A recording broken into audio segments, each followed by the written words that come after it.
We are on Sabotage Week 3. We will wrap this thing up next week. And this week, it's called How to Destroy Your Children's Future. How to sabotage your kid's future. How to destroy it. Now, I want to address just a couple of things before we jump into the message. I recognize that not everybody here are parents. Some of your grandparents, some of your uncles, some of your aunts. Some of you are, in high school still. Some of you are in a season of singleness. Some of you may not ever have biological children, but you do have people who are under your influence that are in a season of parenthood. And so I challenge you, no matter which state you're in, to lean in just a little bit and just pretend for a moment that perhaps God has something for you to give to someone else. Perhaps God can give you some wisdom today that you can impart on somebody else when they go through that season. And so I think actually talking about the next generation is pertinent for all of our lives. And here's my thought, is the devil only goes after what he's afraid of. And I've never seen the devil go after younger people than he is right now. And we're running out of time. So I'm going to ask over the next 30 minutes or so that you lean in to what God may have for you. It's going to be a time that's convicting, a time that's a little bit uncomfortable, but I just want to let you know that this message and this scripture has really filtered through me, and it's something that I've been wrestling with as a father of two. I want you to hear this quote. It's by a man named John Tyson. He has got a podcast, a blog, and he's got just a book as well called The Intentional Father, and his heart really is to try to equip dads to raise the next generation of sons and daughters. And he said this quote, man, I ran into this about a year ago, and it has ruined my life. I have thought about this so much. Listen to this. Between 93 to 95% of all the time you'll spend with your kids will happen before they turn 18. The final 5 to 7% of the time will be stretched out over the next 50 years. Parent with that reality in mind. So what I have 5 ways that we can sabotage the future of our children. 5 different ways. If your desire is to ruin your kid's future, here are the 5 things you should do. And we're going to go over all 5 right now. And if you're note takers and you're like, you talk too fast, slow down, slow down, slow down. We're going to go through each one at a time, so relax. 5 things to sabotage your children's future. 1, don't guard the gate. 2, stay between them and God. 3, be a yellow truck. 4, be a hypocrite. 5, rely solely on intellectualism. These are the 5-step process. The first one is don't guard the gate. Don't guard the gate. You want to ruin the lives of the generation behind us? Don't guard the gate. I want us to point to and look at a story in the Old Testament in the book of 2 Chronicles 23. And before we jump in, let me give you a little bit of backstory. I love the books of Chronicles. The same reason I love the books of 1st and 2nd Kings. They kind of correspond and correlate a little bit because it's a lot of history, but there's so much history that it's easy to kind of just read past the hard-to-pronounce names. But man, there's some gold in there. And I want us to rest on this nugget today of a king by the name of Joash. And Joash becomes king of Israel at 7 years old. So if you have children, I want you to imagine what you would trust them with when they are or were 7 years old. I got a 9-year-old that I barely trust to walk our dog. Barely. Some of you teenagers in here. Some of you high schoolers in here. Imagine if you got to run an entire country, what would you do? There's a high priest by the name of Jehoiada. And Jehoiada's job is to oversee Joash going from a 7-year-old king to a man of God king. And so he's over what this transition process over the years look like. And he sets up some intentional people guarding the gate. Now let's jump into Scripture. 2 Chronicles 23, verse 4. Now, this is what you are to do. This is Jehoiada talking to all the different government officials. A third of you priests and Levites who are going on duty on the Sabbath are to keep watch at the doors. A third of you at the royal palace, and a third of you at the foundation gate. And all others are to be in the courtyards of the temple of the Lord. No one is to enter the temple of the Lord except the priests and the Levites on duty. They may enter that because they are consecrated, but all others are to observe the Lord's command not to enter. The Levites are to station themselves around the king, each with a weapon in hand. Anyone who enters the temple is to be put to death. Stay close to the king wherever he goes. Now, when you read that, you're like, all right, there was a lot of stuff there. I don't really know what it means. Here's what it means. Is Jehoiada recognized that Joash was 7 years old, and anybody who had access to him could be very influential in his life. And so he puts people at the city gate.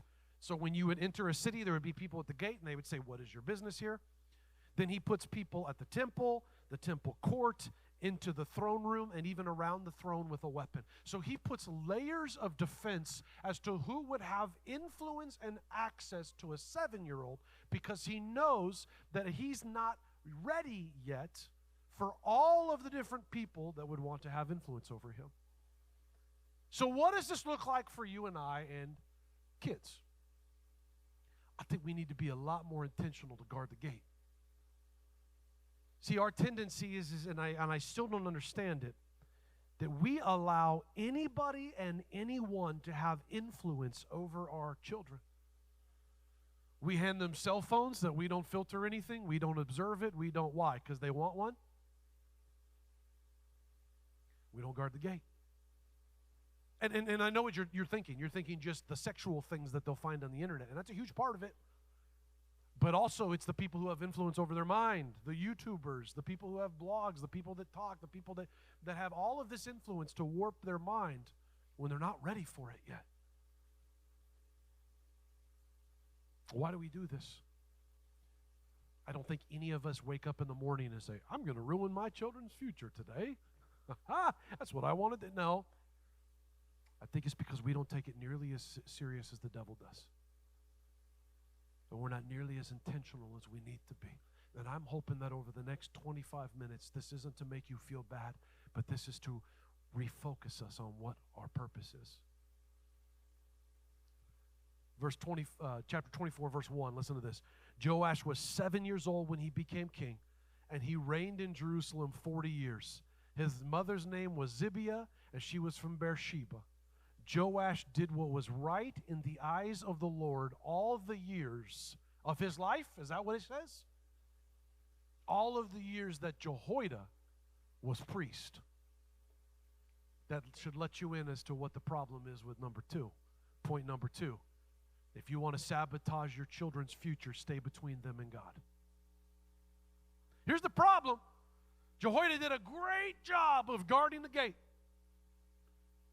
But somewhere over the life of Joash, he never transitioned Joash from a believer of God to a follower of God. And watch what happens. 2 Chronicles 24, verse 15. Now Jehoiada was old and full of years. He died at the age of 130. Gerald, you still got time. Not much. So Jehoiada dies. He was buried with the kings in the city of David because of the good he had done in Israel for God and his temple.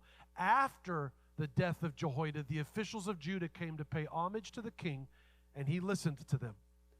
They abandoned the temple of the Lord,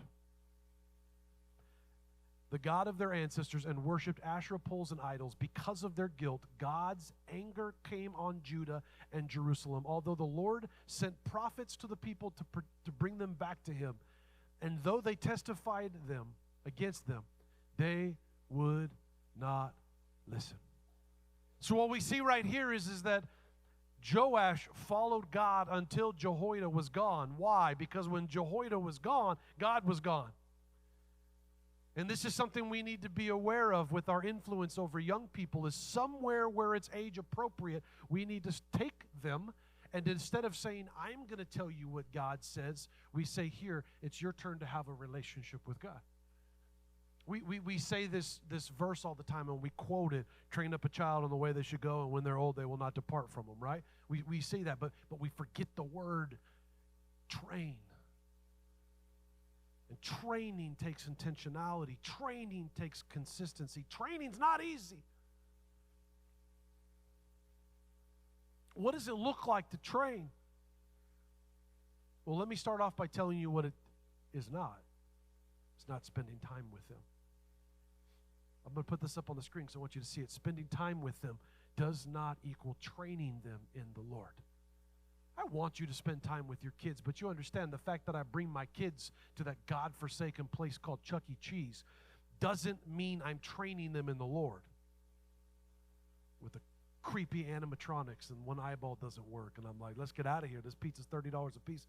I'm so sorry if you work at Chuck E. Cheese. I'm sorry. But I also spent a lot of money there. Spending time with them is being a good dad, but it's not training them up in the Lord. Now, I'm not great at this. My wife is a lot better than I am at this, but we have really taken this idea of training them in the Lord to heart. So I realize that I have just a short amount of time left. Like my oldest is 11.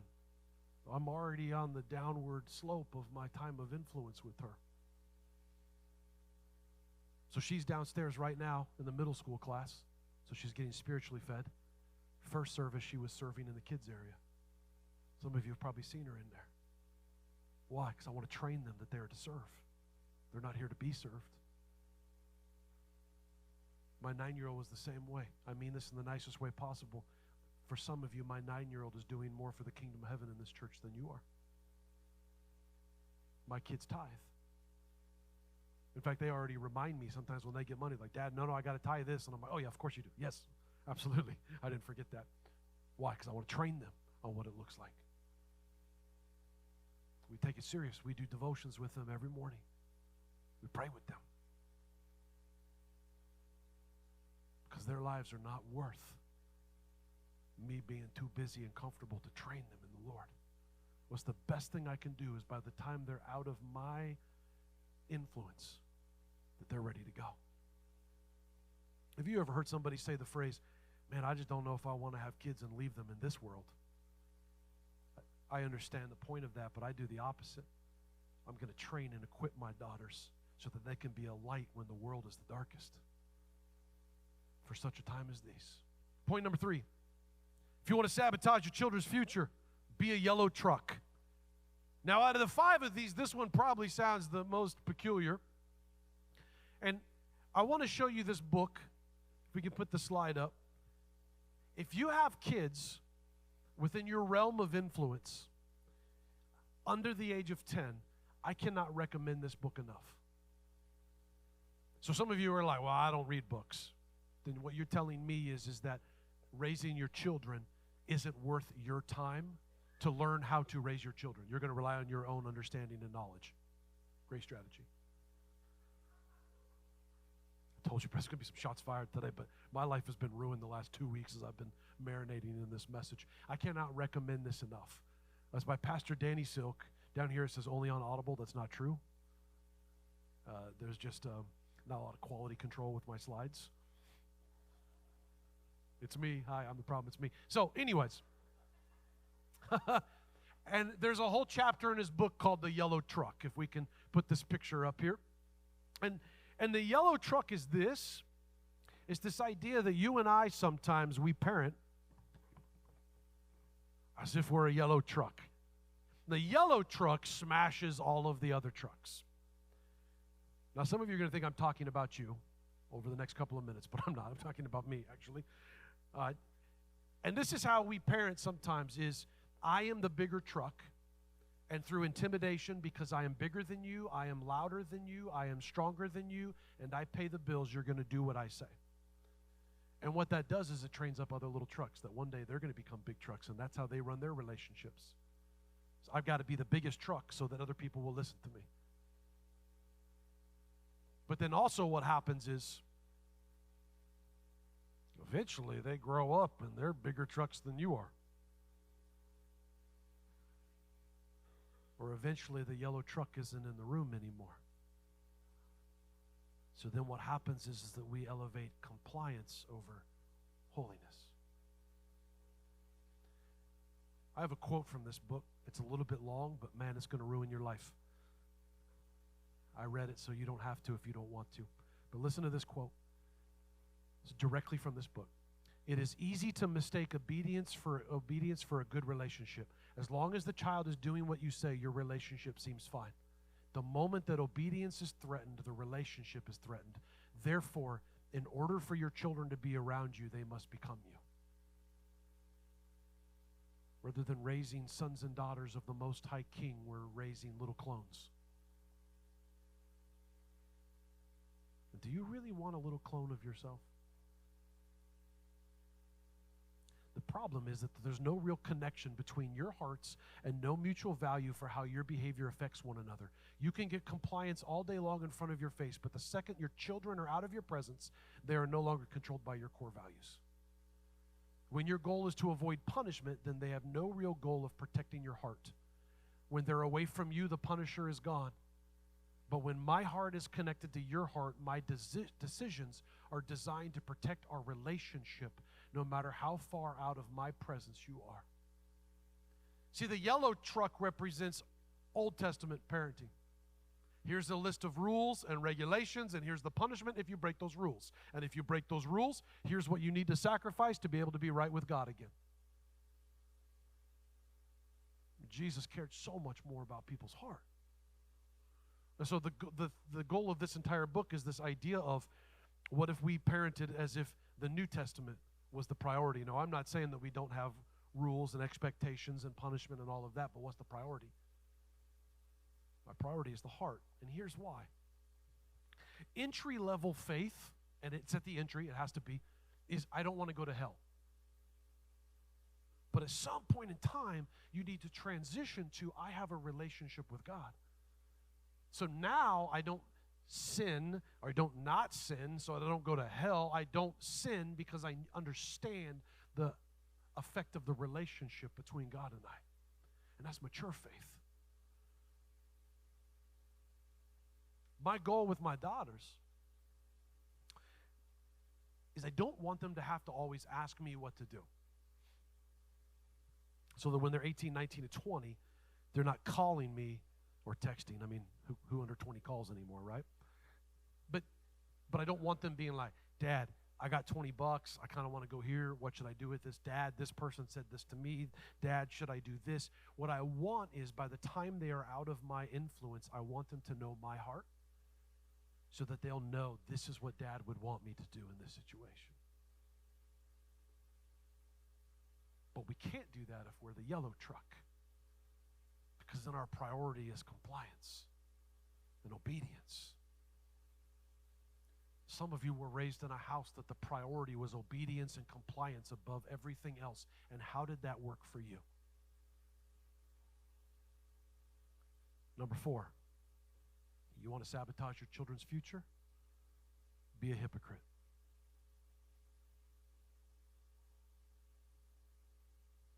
I'm going to say something you may not like.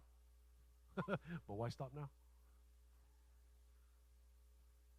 Would actually be easier to get your children in love with the Lord if you didn't bring them to church than if you did and you were a hypocrite. Because if you've ever tried to invite somebody to church and they're so anti-organized religion, they rarely have a problem with God or Jesus. Rarely. It's like, wait, hold on. There's a God who loves me just as I am, and he sent his son to die for me, and now I can spend eternity in heaven. Pff, I'll pass. Sounds terrible. No one ever says that. What do they say? It's full of hypocrites. Listen to what this prophecy that God says through Isaiah. Isaiah 29:13. These people come near to me with their mouth and honor me with their lips, but their hearts are far from me. Their worship of me is based merely on human rules that they have been taught. That almost sounds like he could have written that to like us in 2023. The prophet Ezekiel kind of says the same type of theme. Ezekiel 33:31, it says, "My people come to you as they usually do and sit before you and hear your words, but they do not put them into practice. Their mouths speak of love, but their hearts are greedy for unjust gain." They do not put them into practice. Everybody say practice. See, oftentimes I think, and I'm going to speak to the men for just a moment, we don't want to walk on this journey because we think that says perfection. It doesn't say perfection. It's practice. We practice perfection, but you're going to mess up. And for me, for so long, I didn't want to step into this because, one, I didn't have a godly father growing up. My dad wasn't around. Ended up eventually succumbing to his addictions. What I wouldn't have give to be raised in a home with a godly father, what it would have saved me from, like what it would have done for me. And even now, all these years later, like I'm still trying to piece together who I am in the Lord because I didn't have a dad in the house. Some of you have that opportunity and you don't take it serious. What I wouldn't give. And the reason that I was worried is, one, I didn't know what a man of God looked like, and two, what if I try and mess up and everybody says I'm a hypocrite? Guys, can I let you off the hook for a second? Your wife knows that you're not perfect. She's not looking for you to be perfect. She's looking for you to practice perfection. But when you mess up, fess up. And keep going. Though a righteous man falls 7 times he gets back up again.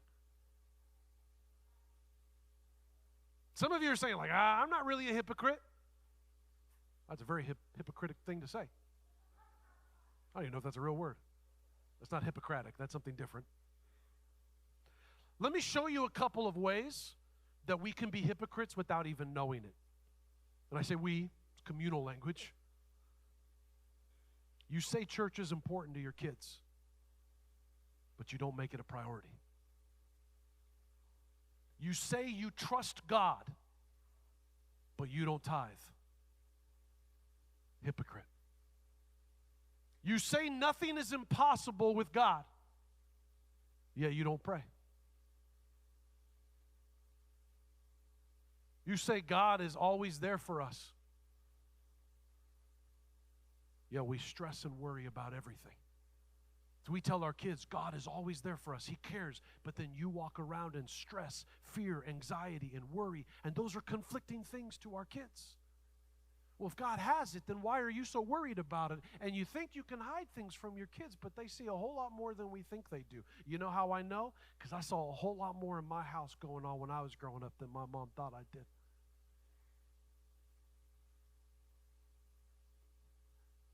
This last one is for some of you in this room. It's almost as if there's a spotlight on it and it's in highlighter and it's illuminated. So I know it's for somebody in this room. I did not say that at 9 a.m. Listen to this. Lean in. Some of you tell your children that they can be forgiven, yet they watch you walk in bondage and condemnation and guilt. What is that model for our kids? Can we really be forgiven? Then act forgiven. Then live forgiven. I want you to hear what Jesus said. Jesus was very, very harsh on the hypocrites. Murderers, drunkards, adulterers, almost kind to them. Then he goes to the hypocrites and say, you brood of vipers. Listen to what he says, Matthew 23, 27 through 28. This is part of what they call the woes in the book of Matthew. It's amazing. I could have spent all my time just on that. Woe to you, teachers of the law and the Pharisees, you hypocrites. Now, this one hurts because he's talking to the pastors. So I hear this, and I'm like, shots fired. Get it. You are like whitewashed tombs, which look beautiful on the outside, but on the inside, you are full of the bones of the dead and everything unclean. In the same way, on the outside, you appear as if you are righteous, but on the inside, you are full of hypocrisy and wickedness. I went to the Middle East a couple of years ago. Here's a picture of what Jesus is talking about, it really brings it to like in my mind of these whitewashed tombs, these things that are beautiful, and they're scrubbed and they're kept clean. And on the outside, they appear as if they are great and perfect and beautiful, but on the inside, they're full of decaying bodies. And so what Jesus is painting this picture of is that these are what the teachers of the law are, man. People that are involved in a church as they walk around as if they have nothing wrong with them, but inside they are full of wickedness. This is why man will fail you. I have a news flash for you. I am so far from perfect. So if you're looking to me as the person who's going to model perfection for you, all I ask you to do is hang out with me one time. That will go away very quickly. The very last point, we're almost done. So some of you have not moved in 20 minutes. Some of you, your armpits are perspiring at a massive rate. And some of you can't wait to get out of here. We're almost done. Point number 5. You want to sabotage your children's future, rely solely on intellectualism. This is tough for especially men, because we got to have facts, we got to have data, we got to have proof. Actually, if you ever sit in a room and just watch men communicate back and forth, it's pretty funny. I'm going to let you in on a secret. I know, because I is one. All they do when they talk is exchange information back and forth. It's like, well, I know this, blank, blank, blank, stat, stat, stat, fact, fact, fact. Yeah, I know. Did you hear about blank, blank, blank, stat, stat, stat, fact, fact, fact? Like, we're just relaying information back and forth to each other. And women are such more complicated beings, and that's the nicest way I can put it. But our tendency is to want to rely solely on intellectualism. I'm going to show you a portion of 1 Corinthians today. But I challenge you in your quiet time, in your study time, go read through 1 Corinthians and watch how much Paul talks about don't rely on human wisdom. And I love, by the way, intellectualism. Trust me. I'm still in school right now. Like, I'm all for education. But listen to what he says, 1 Corinthians 1, 2 through 5. And so it was with me, brothers and sisters, so that lets you know he's talking to people in the church. When I came to you, I did not come with eloquence or human wisdom as I proclaimed to you the testimony about God. For I resolved to know nothing while I was with you except Jesus Christ and him crucified. Lean in. I came to you in weakness with great fear and trembling. My message and my preaching were not with wise and persuasive words, but with a demonstration of the Spirit's power, so that your faith might not rest on human wisdom, but on God's power. You know the statistics about when kids or young adults go off to college and their church attendance and they're following God and walking with God. I mean, it is as steep of a decline as we see in church. You know that. Why? I think there's a plethora of reasons. We've talked about some of them today, but I think point number 5 is one that we need to lean into, especially the men. Listen to this. Because we rely solely on intellectualism to explain the Bible to our kids, and that works great until you're not the smartest person in the room anymore. Inevitably, somebody will be in the room, whether it be a professor, a YouTuber, a friend, that will know more than you know about the Bible. I've studied, and I've dedicated my life to studying the Bible, and it's a complicated book. It's got multiple languages and translations. There's the doctrine of atonement. There's Calvinism. There's, are you once saved, always saved? There's even difficult things to talk about and figure out, like what type of gifts of the spirits are available and access. Should women preach? Like, there's a lot of stuff. And I didn't even get to the fact that we believe wholeheartedly that one dude put 2 of every animal on a boat.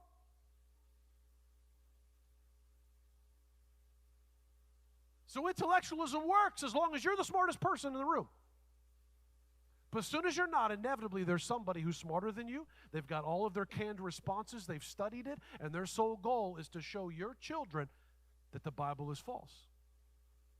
And so as soon as they're in a room and you're not around and somebody is saying something that makes sense, is the Bible even true anymore? Is God even real? Was there really anybody named Jesus? See, we rely solely on intellectualism. And what Paul is saying right here is, I didn't come to you with human wisdom. I came to you with power. See, intellectualism and studying the Bible is huge. It's important. But you got to understand the order. Knowledge is to supplement your relationship with God. The Bible is designed to teach you about God, why this happened, what this means, but the first step is the power of God. And some of you have mixed that up. You have no power, but you know all the books of the Bible in order. Cool. What's that get you? Works great till you're not the smartest guy in the room anymore. But if our children experience the power of God, then all the smart words in the world can't change what I've seen, what I've experienced, and what I know here. What's the power of God? The 9 a.m. we had a man that 6 months ago didn't think God existed. And now he gets baptized surrounded by his wife who is weeping and his 3 children who are watching. It's the power of God.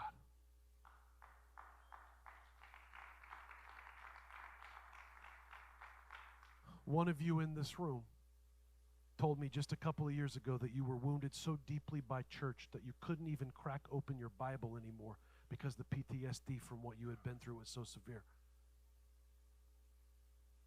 And now you lead a Bible study.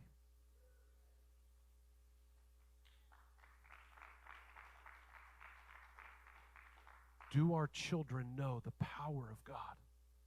Do they know that somebody in this very room 6 months ago had a mass on their lungs that the doctor said was cancerous and fatal, and we put oil on him and prayed for him, and it is gone. It disappeared, and the doctors don't know why or what happened. It's the power of God.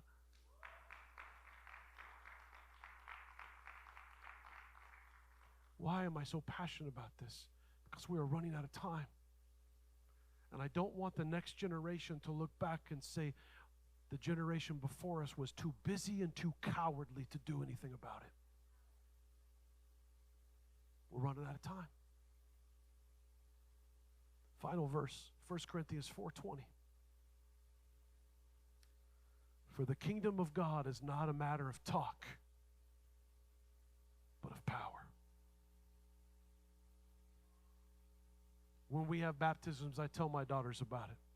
When we pray for people and they're in the room, I don't have them go sit at the kiddie table. I bring them over and they put their hands on people. They prayed for some of you. When they allow it, I go to a hospital and bring one of them with me if they're not in school so they can see it, so they can experience it. Because all of the smart intellectualism in the world won't be able to change what they have seen God do in the lives of people. That's why when John the Baptist, when he sent word to Jesus right before he died, and he said, "Are you the Messiah?" And Jesus says, "What have your ears heard and what have your eyes seen?" Because now you're stuck in a jail cell and you're getting in your own head. But remember, what have you seen? What have you experienced? It's the power of God. Would you stand with me?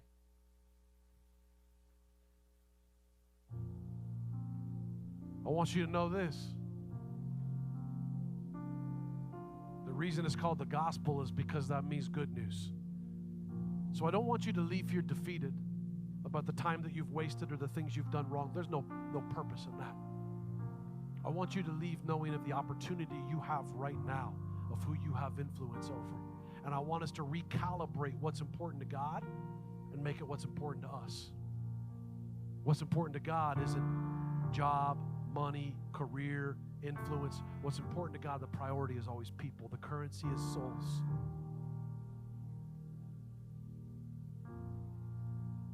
So you really have 3 options after this service. Option number 1 is, I'm not coming back to this place. And you can say it's because of this reason or that reason or this reason, but the reality is this is what God does. He convicts, and some people don't like it, so they take off because they'd rather be more comfortable.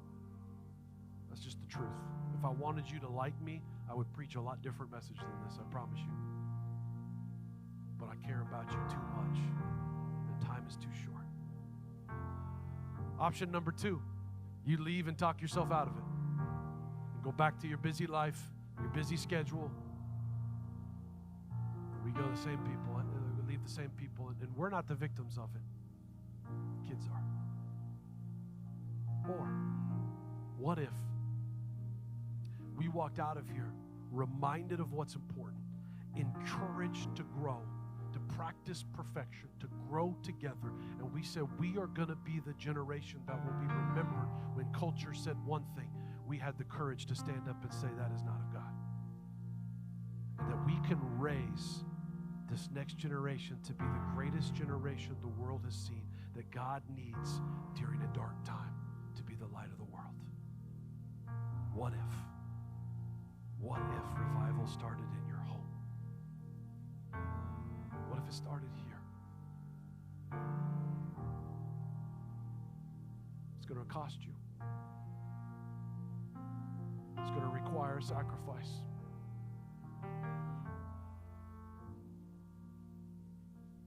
But it's worth it. Your kids are worth it to me. And I hope my kids are worth it to you.